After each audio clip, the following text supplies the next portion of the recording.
আচ্ছা ভাইয়া, আমার একটু জানার ছিল আর কি আপনাদের। আহ, আমি যে ফার্স্ট ইন্টারভিউটা অ্যাটেন্ড করছিলাম ওটার এক্সপিরিয়েন্স কি শেয়ার করা লাগবে?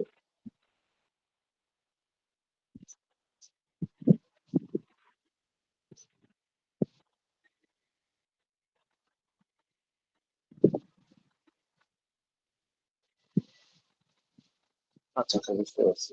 না মানে ফার্স্ট ইন্টারভিউটা শুরু করলে আর কি, মানে আমি লজিক্যালি আগাইতে পারবো আর কি। মানে কেন আপনাদের কাছে আসা, হ্যাঁ কি জন্য আপনাকে নক দেয়া, মানে এগুলা আর কি, রিজন গুলো আর কি খুব ভালো মতো ইয়া করতে পারবো আর কি। আচ্ছা, তো আমি অ্যাকচুয়ালি ফলের ক্যান্ডিডেট আর কি। ফল 2025 আর কি। আমার হচ্ছে ফার্স্ট টাইম আমি ইন্টারভিউতে দাঁড়াইছিলাম, ডেটটা অ্যাকচুয়ালি মনে নাই, জুন জুলাই প্রবাবলি আর কি। উইথ ফ্যামিলি, মানে আমার হচ্ছে ওয়াইফ আর একটা মেয়ে আর কি। তো আমি যে ইউনিভার্সিটিতে অ্যাপ্লাই করছিলাম ওই ইউনিভার্সিটি আমাকে ফান্ডিং অফার করছিল টিএ হিসেবে আর কি। তো আমার নিজস্ব ডেফিসিট ছিল অ্যারাউন্ড 7,000-এর মতো। আর ডিপেন্ডেন্ট অ্যাড করার পর ওটা 10,000-এর মতো হয়ে যায় আর কি। মানে ডিপেন্ডেন্ট শুধু 10,000, তো ওভারঅল টোটাল হয়ে যায় 17,000-এর মতো। তো ফার্স্ট টাইম আমি কারো হচ্ছে কোনো হেল্প নিই নাই, আমি নিজে যতটুকু বুঝছি বা নিজে কিভাবে আগানো উচিত ওইভাবে আগাইছি আর কি। সেক্ষেত্রে মানে আমি এইভাবে আগাইছিলাম আর কি, যে আমার যে ডেফিসিটটা ছিল সেটা হচ্ছে আহ, উম, আমি আমার আহ, মানে আমি তো জব করি আর কি, ওই ফান্ড থেকে দেখাইছি আর কি। আর আমার ওয়াইফ আর ডটারের জন্য আমার মানে ফাদার ইন ল কে আমি স্পন্সর করছিলাম আর কি। তো এইভাবে আমি প্রিপারেশন নিয়ে যাই আর কি ইন্টারভিউ দিতে। তো ওইখানে ফার্স্ট কোশ্চেন ওরা করছিল আর কি যে হোয়াই দিস ইউনিভার্সিটি আর কি। তো আমি বলা শুরু করি আর কি, মানে যেটা আমি আর কি ইয়া করছিলাম, রেডি করছিলাম। এরপর আমাকে কোশ্চেন করা হয় যে আহ, এটা টিএ না আরএ। তো আমি আবার অ্যান্সার দিই। এরপরে আহ, আমাকে জিজ্ঞেস করা হয়েছিল যে do you have any advisor, মানে প্রফেসর আছে কি। আমি অ্যান্সার দিলাম যে না, আমি আমি প্রফেসর ম্যানেজ না, আসলে আমার ডিপার্টমেন্টাল সেন্ট্রাল ফান্ডিং ছিল পুরোপুরি। তো প্রফেসর নক করে আমার, মানে প্রফেসরের সাথে আমার কোনো ইয়ার ছিল না। এখন এরপরে উনি কোশ্চেন করে যে আহ, আপনার মানে হচ্ছে এই ডেফিসিটটা কিভাবে কাভার আপ করবে। এরপরে আমি এক্সপ্লেন করি যে আমার পার্টটা আমি এইভাবে দেখাচ্ছি, আমার হচ্ছে ডিপেন্ডেন্টের জন্য আমার হচ্ছে ফাদার ইন ল হচ্ছে এইভাবে স্পন্সর করতেছে। উনি কোশ্চেন করে যে father in law yearly income কত। তো আমি বলি যে আপনার হচ্ছে $9,000 মতো আর কি। এখন উনি এরপরে কোশ্চেন করছে যে আপনার অ্যাকাউন্টে কত মানে আছে আর কি। তো আমি বলি যে আমার অ্যাকাউন্টে অ্যারাউন্ড 15 লাখের মতো, আমি এরকম অ্যান্সার দিচ্ছিলাম আর কি, বিডিটি আর কি, 15 লাখ। তো উনি তখন বলে আর কি যে আহ, আপনার 2 বছর পর না 1 বছর পর, এরকম একটা কোশ্চেন ছিল যে 1-2 বছর পর আপনার হচ্ছে এই 20,000 ডেফিসিটটা আপনি কিভাবে পে করবেন, যেখানে হচ্ছে আপনার ফাদার ইন ল ইনকাম $9,000 আর কি। ওইখান থেকেই মানে জিনিসটা হচ্ছে অনেক কনফিউজিং হয়ে যায় আর কি। আহ, মানে সিচুয়েশনটা অনেক ইয়া হয়ে যায় আর কি। মানে আমি ওনাকে আর প্রপারলি এক্সপ্লেন করতে পারি নাই যে এই আমার ফাদার ইন লর সেভিংস আছে অ্যারাউন্ড 50,000 ইউএসডি, কিন্তু উনি ওটাতে কনভিন্স হন নাই আর কি। এইটা এইটা এইটা আমি কোনোভাবেই বারবার বলছি আমি, মানে যখনই কোশ্চেন আমাকে অ্যানালাইজ করছে তখন বারবারই বলছি আর কি। আমার ফাদার ইন ল সেভিংস আছে, আমি জানি যে আমার $9,000 কম, বাট ওনার যে সেভিংস আছে ওখান থেকে আর কি আমরা এটা মিট আপ করবো। তো উনি অ্যাকচুয়ালি কনভিন্স হয় না এবং আমরা রিজেকশন খাই আর কি। রিজেকশন, ইয়া, 214 বি আর কি, আন্ডার সেকশন। এরপরে হচ্ছে আমি একটু মানে ফেসবুকে বা মানে যে প্ল্যাটফর্ম গুলো আছে ওইখানে একটু ঘাটাঘাটি শুরু করি আর কি। আমি বুঝতেছিলাম যে মানে আমি ফ্রেন্ডের সাথে অনেকের সাথে শেয়ার করছি এই ব্যাপারটা নিয়ে। তো সবাই আমাকে বলছে একটা কথাই যে ফাদার ইন ল ইনকাম এত কম বলাটা খুবই মানে ভুল কাজ হয়েছে। যে মানে যেখানে আহ, এই আমার ডেফিসিট হচ্ছে 17,000 এর মতো, সেখানে $9,000 মানে কোনোভাবেই এটা যায় না। তো তোর রিজেকশনের কারণ হচ্ছে এইটা আর কি, মেইনলি। আর পিএইচডি অ্যাপ্লিক্যান্টদের সাধারণত ফান্ডিং থাকলে উইথ টিএ রিজেকশন দেওয়ার কথা না। তো অনেকেই আমার মানে আমার ফ্রেন্ড সার্কেলের মধ্যে অনেকেই আর কি এটা শুনে অবাক হচ্ছে আর কি। আমি মানে এই ব্যাপারে মানে ওইভাবে আর কি ইয়া করতাম না। আমার মানে যেটা আমার মানে জাস্টিফিকেশন ছিল সেটা হচ্ছে যে এই সেভিংস তো আমি দেখাচ্ছি, বাট সেভিংস কে ওরা যে মানে কিভাবে নেয় এইটা আমার জানা ছিল না। এটা আমি পরে বুঝছি আর কি। এই সাইদ ভাইয়ের সাথে যখন কথা বলি তখন আর কি আমি এই ব্যাপারগুলো ক্লিয়ার করছি। তো এরপর আমার সাথে একজনের মানে কন্ট্যাক্ট ছিল আর কি। মানে উনিও হচ্ছে এই ইন্টারভিউ প্রিপারেশনের জন্য আর কি হেল্প করে। তো ওনার কাছে আমি পুরোপুরি এক্সপিরিয়েন্সটা শেয়ার করি সাহেব ভাইয়ের আগে আর কি। মানে সাহেব ভাইয়ের কাছে যাওয়ার আগে আর কি একজনের সাথে আমার পরিচয় ছিল, ওনাকে আর কি আমি শেয়ার করি। শেয়ার করার পর উনি বলে যে আপনার ল্যাকিংস হচ্ছে এইখানে, এরপর আপনি হচ্ছে সিঙ্গেল দাঁড়াবেন এবং আপনি আহ, মানে বলবেন যে আপনার প্রফেশন ম্যানেজ হয়েছে। মানে এইরকম একটা মানে অ্যান্সার আমাকে মানে ডামি রেডি করে দিছিল আর কি। তো আমি মানে এইটা আর কি ইয়া করতে পারি নাই আর কি, মানে যে আমি এত বড় একটা মানে ভুল কথা বলবো, মানে এটা আমার আর কি মানে পছন্দ হয় নাই। ওনার অ্যান্সার মেকিংটা আমার টোটালি পছন্দ হয় না। উম, আমার মানে এইভাবে অ্যান্সার দেওয়াটা আমার টোটালি মানে আমি রাজি ছিলাম না আর কি। এরপরে হচ্ছে আপনাদের ওই যে টেলিগ্রাম গ্রুপে আমিও তো অ্যাড ছিলাম, রিফিউ স্লট, তারপর এইচএসডি, এইসব গ্রুপে অ্যাড ছিলাম। এইখান থেকে সাইড ভাইয়ের হচ্ছে ইনফরমেশন পাওয়া আর কি। এখান থেকে ওনাদের অর্গানাইজেশন।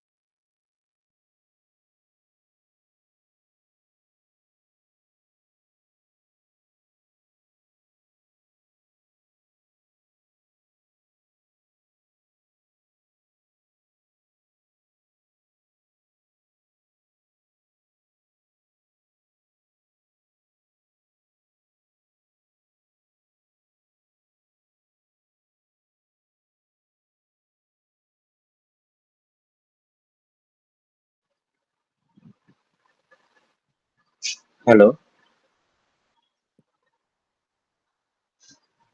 হ্যাঁ, শোনা যাচ্ছে ভাই, আপনি কন্টিনিউ করেন। শোনা যাচ্ছে আমাকে? জি যাচ্ছে। ডিসকানেক্ট হয়ে গেছিল হুট করে। আচ্ছা, সেইখান থেকে হচ্ছে সাহেব ভাইয়ের সাথে আমার কথা শুরু। ওই ওই গ্রুপের মানে ওই গ্রুপের ইনফরমেশন থেকে সাহেব ভাইয়ের সাথে আমি কানেক্টেড হই, এখান থেকে কথা শুরু। এরপরে ওনাকে আমি পুরো এক্সপ্লেন মানে ভিসা এক্সপিরিয়েন্স শেয়ার করি। শেয়ার করার পর উনি হচ্ছে মানে আমার কাছে আহ 2 দিন ছিল প্রবাবলি, মানে হচ্ছে 13 তারিখ, আমি হচ্ছে আগস্টের 13 তারিখ হচ্ছে ইন্টারভিউ ছিল। আগস্টের 12 তারিখ না 11 তারিখ রাত 11টার দিকে মনে হয় ওনার সাথে আমার হচ্ছে 11টা না 1টার দিকে আমার হচ্ছে ওনার সাথে হচ্ছে ইয়া হয়েছে আর কি। মানে উনি পুরো ইয়াটা শোনার পর উনি হচ্ছে মানে প্রেজেন্টেশন যেটা দেয়া হয় আর কি, উনি আমাকে মানে আমার অ্যান্সার মেকিং থেকে শুরু করে মানে কোথায় প্রবলেম, কোথায় আপনার ভুল হচ্ছে, কিভাবে অ্যান্সার গুলো দিলে ভালো হয়, ওইখানে আমার হচ্ছে মানে পুরোটা এক্সপ্লেন করছে আর কি। এরপরে আমি ওই অনুযায়ী প্রিপারেশন নেই। আগস্টের 13 তারিখে আমি ইন্টারভিউ দিতে যাই। এরপর আমাকে যখন আমি গেলাম আর কি, তখন আমাকে জাস্ট হচ্ছে 3টে কোশ্চেন করছিল আর কি। আর এইবার আমি হচ্ছে সিঙ্গেল দাঁড়াইছিলাম আর কি, একাই দাঁড়াইছিলাম। তো আমাকে বেশ কিছু কোশ্চেন ওইরকম করে নাই, আমাকে প্রথমে ফার্স্টে আবার ওয়াই দিস ইউনিভার্সিটি করছে। আমি আমাকে পুরো সেন্টেন্সও বলতে দেয় না, একটা সেন্টেন্সও পুরোপুরি বলতে দেয় না। পরে বলছে যে আহ, আহ, মানে ও আচ্ছা, do do you have any professor আর কি, আমাকে এটা বলছে। পরে আমি বলছি যে মানে যেভাবে আহ, সাহেব ভাই আনসার মেকিং করে দিচ্ছিল ওইভাবেই বলছি আর কি। ওটা ওটা খুব ভালো ছিল আর কি, মানে আমার খুব ভালো লাগছে আর কি, মানে একদম পয়েন্ট টু পয়েন্ট যেরকম হয় ওই রকমই ছিল আর কি। এরপরে হচ্ছে আমাকে মানে 221G ফর্ম দেওয়ার জন্য জাস্ট হচ্ছে মানে ইয়া করতেছে, ততক্ষণে আমি মানে বুঝতে পারছি যে আমার আর কোনো মানে প্রবলেম নাই। এরপর হুট করে উনি বলে, ও ই ওয়াজ রিফিউজড অন মানে ডেট এইরকম। আমি বললাম যে হ্যাঁ আমি রিফিউজ হয়েছিলাম। কিন্তু ওটার সমস্যা কি ছিল, মানে কেন রিফিউজ? পরে আমি বললাম যে মানে আমি একটু কনফিউজ ছিলাম। আমার হচ্ছে ফিনান্সিয়াল যে প্ল্যান বা আমার যে হচ্ছে আহ, মানে মানে পুরোপুরি যে ইয়া মানে ডেফিসিটটা এটা আমি এক্সপ্লেইন করতে পারি নাই প্রপারলি। এই কারণে আর কি আমি হচ্ছে রিফিউজ করেছিলাম। পরে আমাকে 221G ফর্ম আর কি ইয়া করে দেয়, মানে দিয়ে দেয়। এরপরে আমি 17 তারিখে আর কি পাসপোর্ট কালেক্ট করি। তো মোট কথা হচ্ছে যে ফার্স্ট টাইম যখন আমি মানে রিজেকশন মানে রিজেক্ট হই আর কি, তখন আমি বুঝতে পারছি যে এই এইখানে অনেক কিছু ব্যাপার আছে যেটা হচ্ছে আসলে জানা দরকার। মানে আহ, সে ফার্স্ট টাইম হোক আর সে সেকেন্ড টাইম হোক বা থার্ড টাইম হোক, মানে এটাই হোক, এখানে অনেক কিছু ব্যাপার আছে যেটা জানা দরকার, যেটা মানে এই ব্যাপারে না জানা থাকলে মানে এই রিজেকশন খাওয়াটা খুবই একটা নর্মাল ব্যাপার। আমার কিন্তু ফান্ডিং ছিল, টিএ ছিল, সবকিছুই ছিল। বাট অনেকে বলতেছে যে ফ্যামিলি সহ মানে দাঁড়ানো হয়েছে এই কারণে রিজেকশন হয়েছে, না ওইটা না। আমি মনে হয় আমার হচ্ছে মানে অ্যান্সার মেকিং এ আমার প্রবলেম ছিল আর কি। আমি যেভাবে রেডি করে গেছিলাম একা একাই, ওইখানেই আমার প্রবলেম ছিল। সাহিব ভাইয়ের সাথে কথা বলার পর মানে আমি অনেক কিছু ব্যাপারে ক্লিয়ার হইতে পারছি। যেমন সাহিব ভাই বলছে যে এই আপনার এই $9,000 যে আমি বলছি ভাই আমি তো $9,000 বলছি যে ইয়ারলি ইনকাম, কিন্তু আমার ফাদার ইন ল তো 50,000 ইউএসডি আমি সেভিংস দেখাইছি। তো উনি খুব সুন্দরভাবে এক্সপ্লেন করছে আর কি ব্যাপারটা যে দেখেন ওনারা হচ্ছে সেভিংসটাকে ওনারা হচ্ছে ইয়া হিসেবে নেয়। কারণ আপনি যদি সেভিংস আজকেই মানে মানে আপনার অ্যাকাউন্টে আছে, বাট আপনি যদি কালকেই তুলে ফেলেন বা কালকে খরচ করে ফেলেন অন্য জায়গায়, তো ব্যাপারটা তো মানে মানে আপনার ওই সেভিংস এর তো কোনো ভ্যালু নেই। ওরা জিনিসটা ওইভাবে দেখে। বাট ইয়ারলি ইনকামটা আপনার হচ্ছে ওদের কাছে একটা স্ট্রং পয়েন্ট যে না, এই পার ইয়ার তাদের হচ্ছে এই ইনকামটা আসতেছে। এই এটা হচ্ছে মানে কন্টিনিউয়াসলি একটা মানে অ্যামাউন্ট থাকতেছে আর কি, এটা তারা মানে ইয়া করে দেখে আর কি।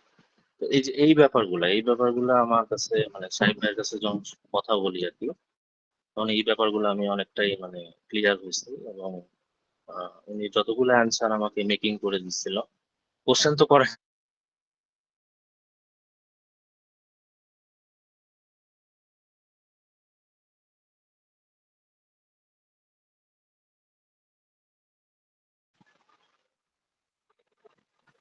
হ্যালো।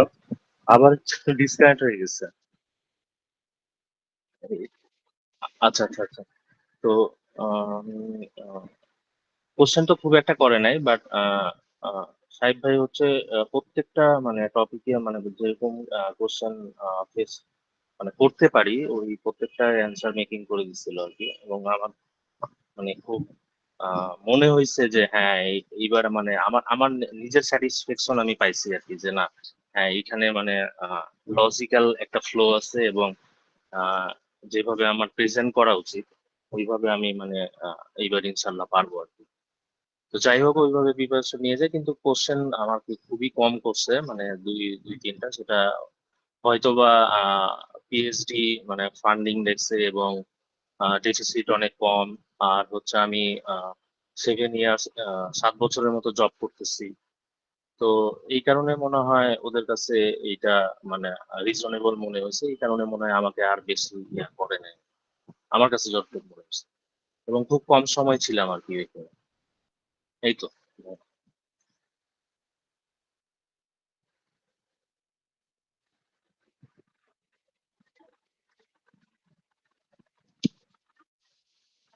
আচ্ছা, লাস্ট টাইম তিনটা কোশ্চেন করা হয়েছে: হোয়াই দিস ইউনিভার্সিটি, আর হচ্ছে do you have any advisor, আর আরেকটা কোশ্চেন করা হয়েছিল যে কি, আপনি লাস্ট টাইম কেন রিজেকশন আর কি, ভিসা রিজেকশন হয়েছিল আর কি। এইটা।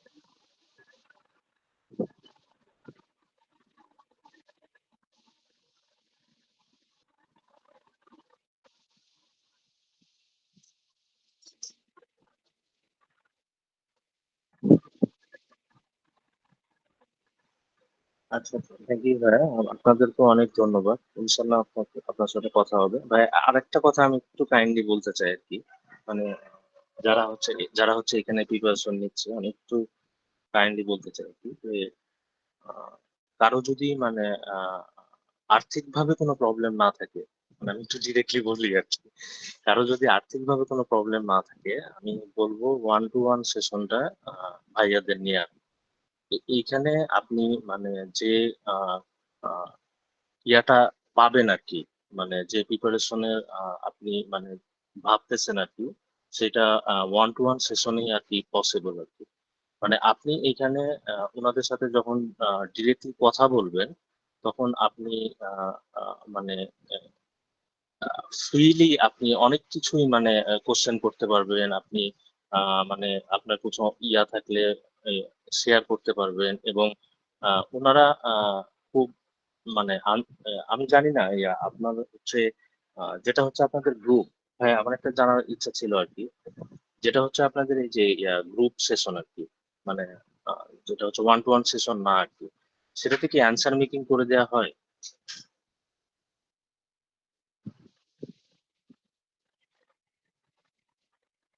হ্যাঁ।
হ্যাঁ হ্যাঁ ভাই, আমি ওই পয়েন্টটাই আর কি বলতে যাচ্ছিলাম যে ওয়ান টু ওয়ান সেশনের সবচেয়ে বড় বেনিফিট হচ্ছে আহ, আপনি আপনার মানে কারেন্ট সিচুয়েশন অনুযায়ী, আপনার হচ্ছে প্রোফাইল অনুযায়ী এবং আপনার মানে ফান্ডিং বলেন বা মানে স্কলারশিপ ছাড়া বলেন, এই সিচুয়েশন গুলা খুব মানে এক্সপ্লেন করে ওনাদের সাথে এবং শেয়ার করে একটা ভালো রকমের হচ্ছে মানে ফিডব্যাক পাওয়া যায়, যেটা আমার মনে হয় যে আহ, মানে অ্যান্সার মেকিংটা, স্পেশালি অ্যান্সার মেকিংটা খুব মানে ইফেক্টিভ আর কি। যেটা হচ্ছে আমার মনে হয় গ্রুপ সেশনে মনে হয় না সবাই মিট আপ করতে পারে ওইভাবে আর কি। তো যদি কারো মানে আর্থিকভাবে কোনো প্রবলেম না থাকে, ওনাদের ওয়ান টু ওয়ান সেশনটা আমি বলবো খুবই ইফেক্টিভ। এটা সবাই নিলে আর কি আপনি সর্বোচ্চ বেনিফিটটা পাবেন। এবং মানে আমি এতটুকু মানে সিওরিটি দিয়ে বলতে পারি যে এইখানে আপনি যে সার্ভিসটা পাবেন আর কি, মানে আমার কাছে মনে হয়েছে এখানে যে সার্ভিসটা পাবেন এটাতে আপনি ফুললি স্যাটিসফ্যাকশন তো পাবেনই পাবেন, কিন্তু মানে এটা মানে ভিসা হবে কিনা এটা তো ডিপেন্ড করে আপনার ওই ইয়া মানে আল্লাহ জানে আর কি, সিচুয়েশনের উপর অনেক কিছুর উপর ডিপেন্ড করে। বাট আপনার ইনার স্যাটিসফ্যাকশন যেটা আপনি এই প্ল্যাটফর্ম থেকে ওয়ান টু ওয়ান সেশন থেকে ইনশাল্লাহ পাবেন, এটা মানে আমার কাছে মনে হয়েছে আর কি। জি হ্যাঁ,